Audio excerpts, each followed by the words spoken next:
aquí, en esta colección que tengo yo, está la historia de mi vida. Para mí esto es un tesoro. El regreso al formato tiene que ver con nostalgias, el goce estético. Como una forma de resistencia también a todo lo líquido, lo digital.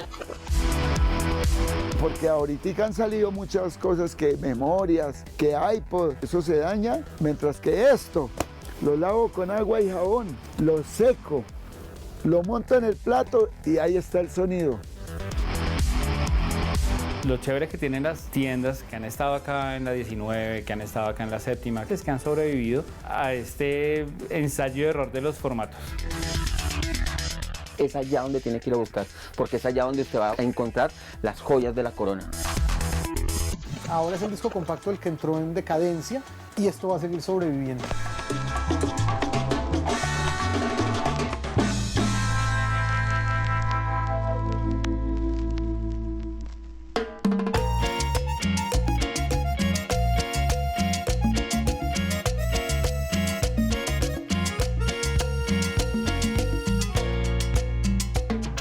En términos de formato, el vinilo es la alternativa que nace a finales del siglo XIX frente a los primeros formatos de música grabada, que básicamente son los cilindros de audio creados por Thomas Alva Edison. El vinilo en particular, el disco plano, fue una creación de los hermanos Berliner en Alemania, y gracias pues al emprendimiento de los hermanos Berliner es que el acetato, el vinilo, como queramos llamarlo, el disco plano, se convierte en el formato comercial más importante, por lo menos durante un siglo, en lo que tiene que ver con la distribución de música grabada.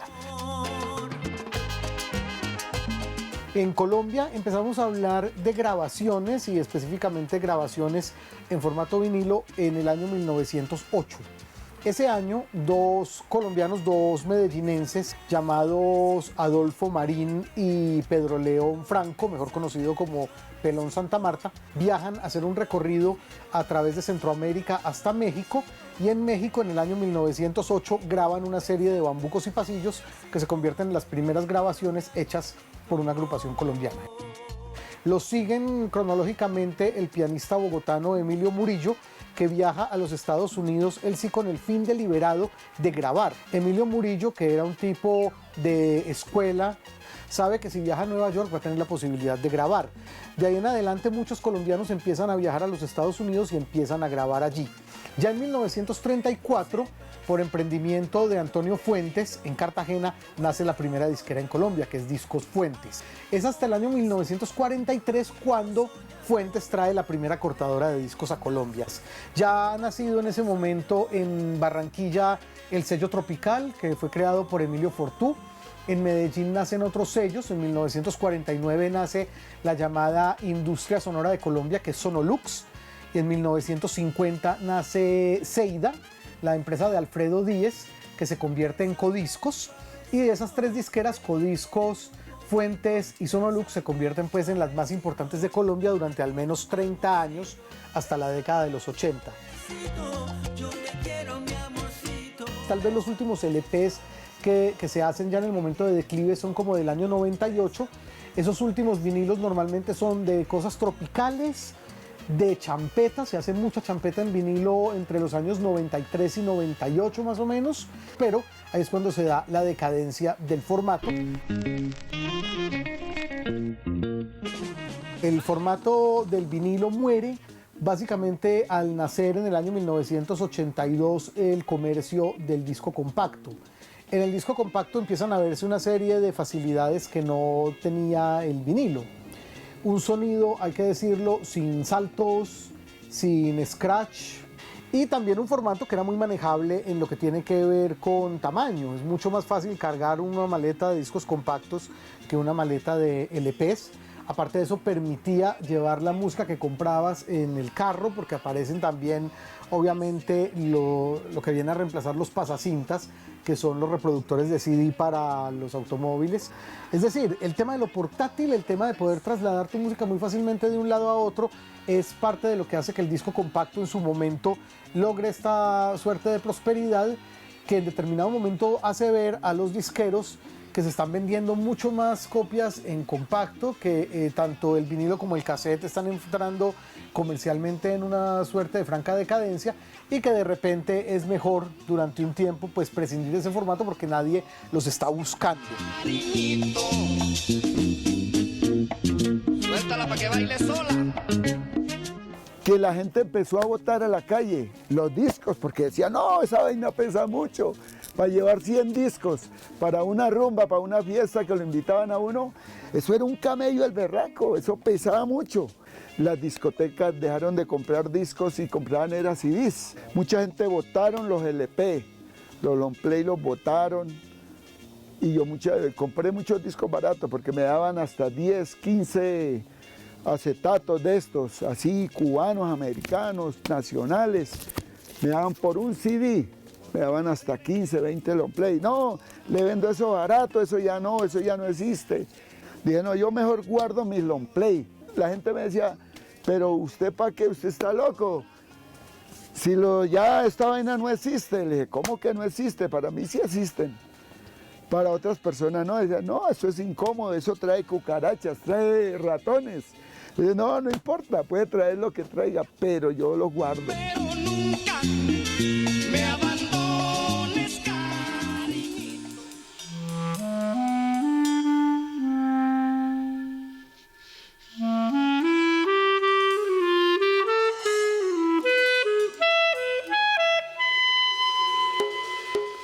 Los Rulos Vinyl Club es un colectivo de mujeres melómanas que, bueno, nos unimos porque nos gusta la música en un formato en específico que es el vinilo.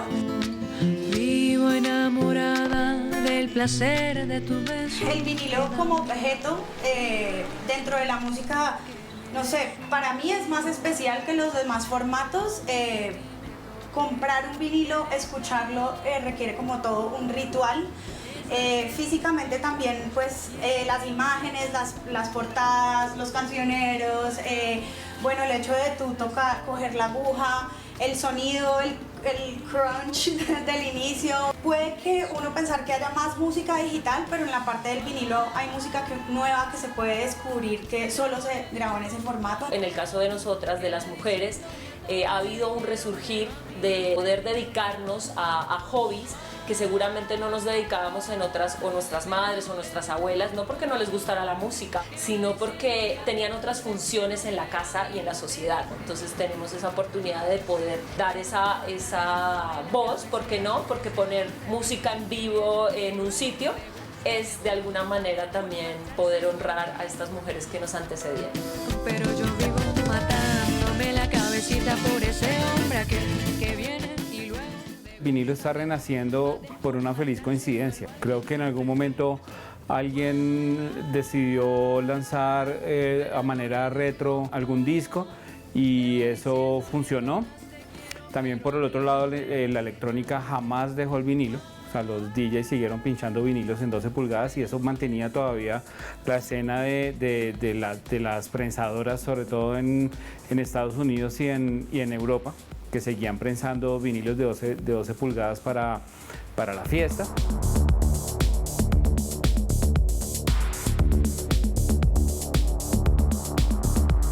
Curiosamente, siento que en la fiesta la gente ahora es como, más que un plus, es como que le exigen al DJ, hey, pero ¿qué pasó? ¿Dónde están?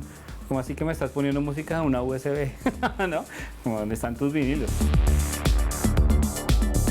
¿Por qué el vinilo en las fiestas? Porque una fiesta es entrar en un ritual y un ritual pues requiere de objetos y de conexión con la música. Cuando un DJ o una DJ y una selectora preparan la música para ese ritual de esa noche, que es una fiesta, tiene un sentido mucho más personalizado, más elegido, más escogido. Hay una conexión diferente, siento que tanto con el objeto que como con el público, porque hay una especie de performance ahí, hay una especie casi de un mensaje, sin palabras, pero sí con música. Entonces siento que lo hace especial que sea con los objetos y no solamente un computador y una canción y listo. ¿Por qué siento yo que renace el vinilo? Básicamente porque en principio creo que no murió. Creo que muy buena parte de la discografía, cuando uno quiere buscar discografías completas, nunca las va a poder encontrar en CD, sobre todo cuando hablamos de música colombiana de cualquiera de sus vertientes. Si tú vas a una discotienda y pides un disco de Lucho Bermúdez y te pasan 10 compactos de Lucho Bermúdez, te vas a encontrar con que los 10 tienen prácticamente los mismos 20 temas de Lucho Bermúdez y se olvidan que el gran compositor de Carmen de Bolívar grabó alrededor de unos 70 LPs, con música muy variada. ¿Cómo encontrar esas discografías completas? La única alternativa era esta.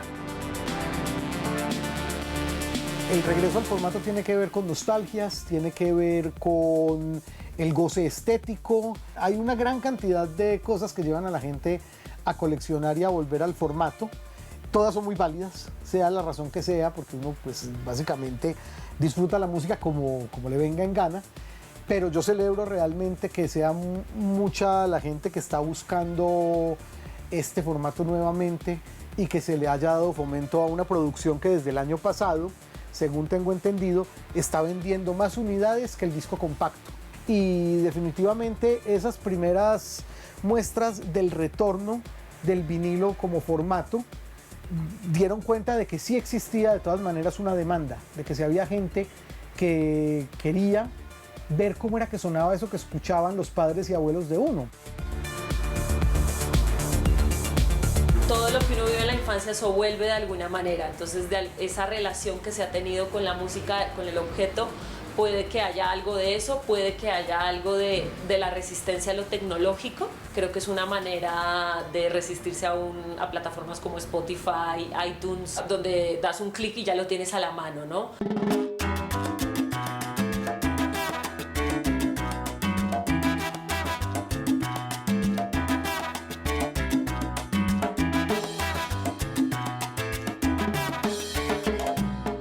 Colombia fue un punto central en Latinoamérica, ya que había muchas plantas prensadoras de vinilo y de hecho Colombia fue el último país en tener plantas prensadoras hasta bien entrados los 90, cuando ya de verdad el formato, digamos que estaba mandado o la gran industria había mandado a recoger el vinilo para darle paso al CD, que tenía otras características diferentes de distribución.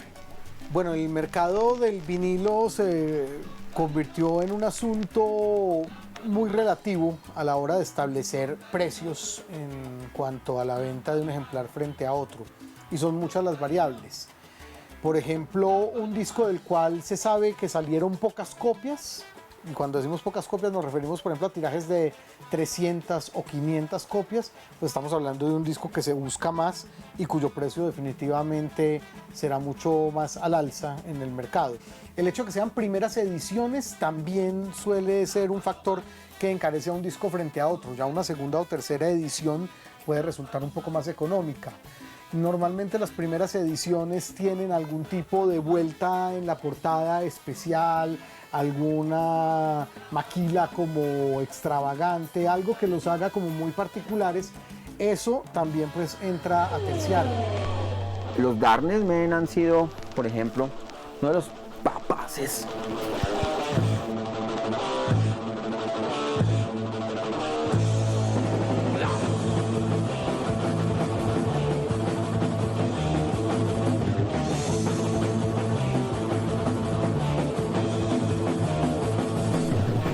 Por las calles, tipo marginado, siente las miradas de odio alrededor, cuerpo envuelto en taches, cadenas y verdad, peor me persigue. Estos manes, men, para mí representaron muchísimo dentro del thrash metal colombiano, y que me parece bastante particular es que el Dr. Rock, ¿sí?, fue el productor de este álbum de 4 temas. Es un EP. Han sacado reediciones en CD, pero el vinilo en primera versión se quedó solo uno y hay muy pocos en el mercado, y pues tiene un valor importante, no solo sentimental, sino que monetariamente también vale muchísimo. En otros casos, pues básicamente tiene que ver también con distancias geográficas. Los discos africanos de determinados países suelen ser muy buscados. Del mercado colombiano hay unos que pueden estar, digamos, también frisando unos precios realmente escandalosos. disco de Philips de un intérprete llamado Seco López, del cual salieron muy pocas copias. Es un disco de cumbia y lo buscan mucho los sonideros mexicanos. Ese es un disco que perfectamente puede alcanzar en precio de venta los $10.000. Estamos hablando entonces de un mercado donde las variables son muchas y a veces, pues, digamos, tener la joya de la corona puede ser muy fácil y puedes llegar muy al azar en una venta de garaje. Yo he pagado un precio importante por una joya del rock colombiano, mientras que otra apareció al azar y pagué por ella $3.000.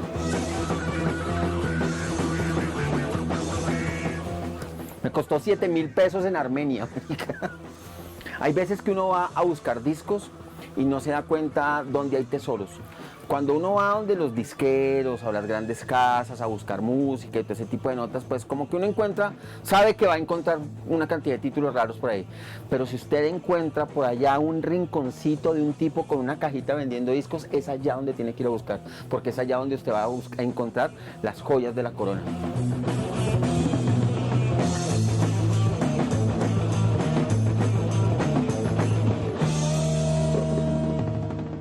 A mí me pasó una anécdota que una vez fuimos a Cúcuta. Me salió un señor, me dijo, oye, ¿y usted compra esa vaina o qué? Le dije, sí, señor. Entonces me dijo, ¿cómo le parece que allí hay una señora que tuvo un almacén?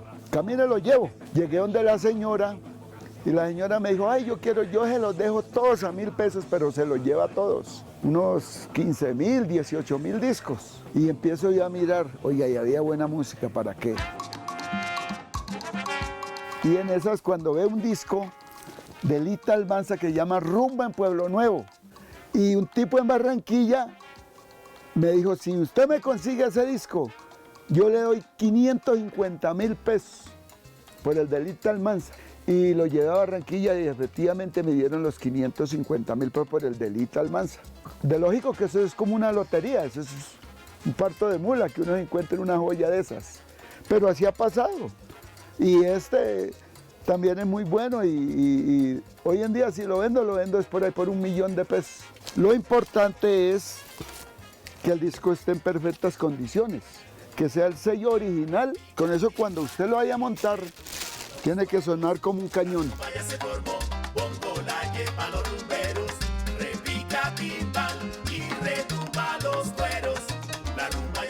Por ejemplo, hay un momento muy valioso en la tienda es cuando llega alguien y me dice, recomiéndeme algo que nunca he escuchado. Ahí es como, como de una. Y siento que es muy valioso, o sea, comprar por internet está chévere y claramente en estos días de COVID es una cosa bien rara y necesaria, pero tener el contacto con gente y que la gente le está hablando de música a uno y le estén diciendo a uno qué podría a uno gustarle, o sea, si de pronto agarró uno de la Minus y le dice no, de pronto también te puede gustar esta otra cosa acá que tiene este mismo toque, no sé qué, o el productor es este, o el sello es esto, es muy chévere. Y yo les enseño a la gente, porque me dicen, ay, mira, tú tienes discos de los años 60, de los 70, de los 80. Les digo, claro, con mucho gusto, sigan y yo les enseño. Digamos, este disco Canela lo compuso este señor César Mora. El dueño de la orquesta, Emiliano Cuero. Este señor fue el arreglista Adolfo Barros. Entonces, ahí está el origen de las grandes canciones. Lo chévere que tienen las tiendas que han pasado el tiempo, que son tiendas que de verdad lo que tienen de importante es que han sobrevivido a este ensayo y error de los formatos. Yo pude ver, por ejemplo, la caída de las grandes superficies. Yo estuve en el 2009 viendo cómo cerraban Virgin Records.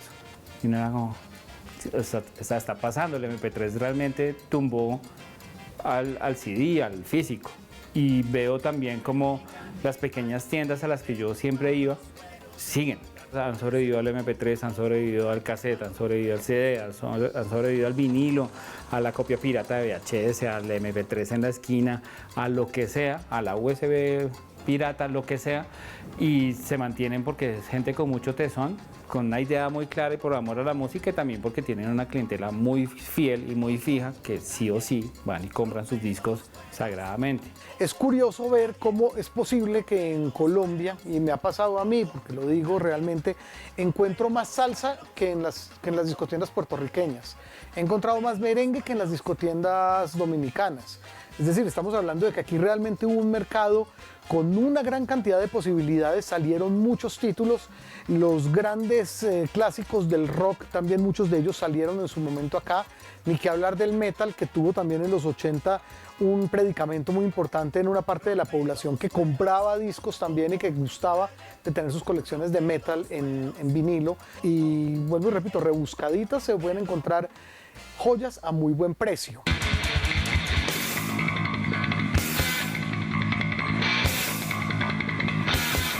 Donington Pantera, conciertazo, men. Slayer en concierto. Ministry en concierto, papá. Este es un joyita.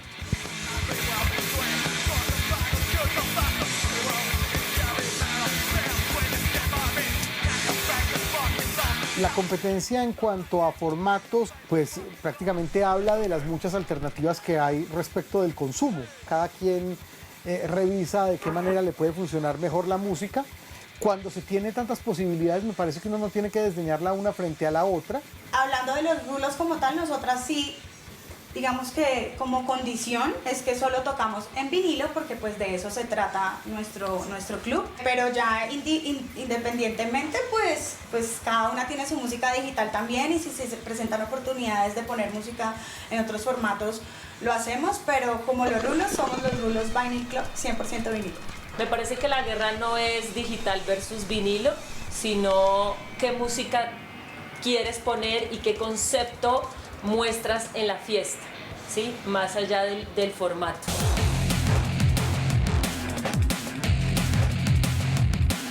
Yo siempre digo que lo que hay que hacer es escuchar música, no importa, o sea, si uno tiene un MP3 en 96 kbps, pues hágale, pero pues si es lo que tiene para escuchar, listo. Si es YouTube, hágale con YouTube. Si es un vinilo, fantástico. Lo importante es disfrutar la música y no importa tanto el formato, pero claramente el vinilo tiene un extra sobre otros formatos, si es que eleva tal vez la música y lo convierte como en una obra, como lo que es en realidad. Y hay una cosita en el cerebro a uno ahí que le dice a uno como, ah, sí, compra más discos. No, llenemos la casa de discos, algo así. Aquí, en esta colección que tengo yo, está la historia de mi vida. Los discos heredados de papá, de mamá, la colección que yo estoy haciendo y la que le estoy heredando a mi hija. Este disco de Los Toreros Muertos es muy especial porque ahorré de a 20 pesos cuando yo era muy niño para poder comprarlo. El día que tuve enfrente a Los Toreros Muertos y les dije esta misma anécdota, ahorré toda mi niñez para comprárselos, venía con mi hija. Y Pablo Carbonell, el cantante de Los Toreros Muertos, que además fue el que diseñó la portada, dijo, pues ahora no es tuyo. Y lo autografió para mi hija. Así que él mismo dio la herencia, por eso. La relación con el objeto es diferente. No es lo mismo una cosa en la nube que tener el objeto, poder verlo, poder tocarlo, es magia. Y también lo veo el vinilo como una forma de resistencia también a todo lo líquido, lo digital, a una sociedad en la que se pierde el contacto con las personas y con los objetos. Digamos que nosotros conseguimos discos a precios de distribuidor, claramente, y tratamos en la tienda de verdad de quitar manos del proceso para que los discos lleguen lo más económicos posible. Pero hay que tener en cuenta que hay que pagar aranceles, hay que pagar el envío, hay que pagar el IVA, hay que pagar un montón de cosas porque pues, el gobierno no considera los discos como un objeto cultural, sino que lo considera un objeto de IVA del 20%, del 19%. O sea, nosotros en 2014 que abrimos la tienda vendíamos discos a 60.000 pesos. Ahora pues ya no pasa eso, ahora mínimo un disco está al doble del precio. En el campo de nosotros, entre coleccionistas y melómanos, sucede mucho el trueque. ¿Qué tienes para cambiar? Yo hablo con esa persona y le digo, ¿por cuál lo podemos cambiar? ¿O cuánto me lo vende? y se lo consigo a la otra persona, ¿ve? Entonces ese es mi trabajo. Prefiero tenerlo de segunda, un poquito maltratado y que no sea reedición, sino el original. Curiosamente nosotros importamos muchos discos locales o de artistas colombianos que firman afuera y toca importar los discos. Hay mucho extranjero que viene buscando cumbia y que viene buscando el porro y que viene buscando tropical de los 50, de los 60, de los 70 y lo de siempre. Acá también, digamos que acá en la tienda también el público es muy rockero.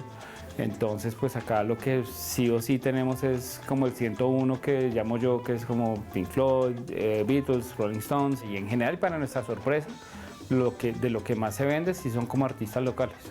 Bueno, acá puede haber unos 200.000 discos. En total sí tengo buena cantidad porque tengo una bodega en Cali, otra en Barranquilla.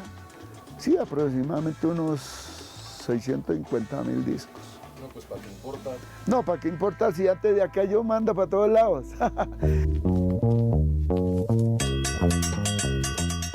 En este momento, en el 2020, siento que ya pasó la moda. Siento que se retomó y se le dio el valor histórico y el valor artístico que tiene, pero sí creo que va a seguir creciendo. Un homenaje y un culto a la música porque es nuestro derecho también acceder al arte y a la cultura en esta ciudad. Puede tener sus ciclos, un ir y venir, como la moda, la ropa, en las cosas, en los objetos, pues esto no está exento de eso y puede que tenga unas idas y venidas, pero creo que se mantendrá en el tiempo. No hay como tener esto, los acetatos, toda la vida han vivido y seguirán viviendo con nosotros. El que quiera venir ahí vea, hay cualquier cantidad para todo el mundo. Así es que acá, con mucho gusto los espero, estoy a sus órdenes.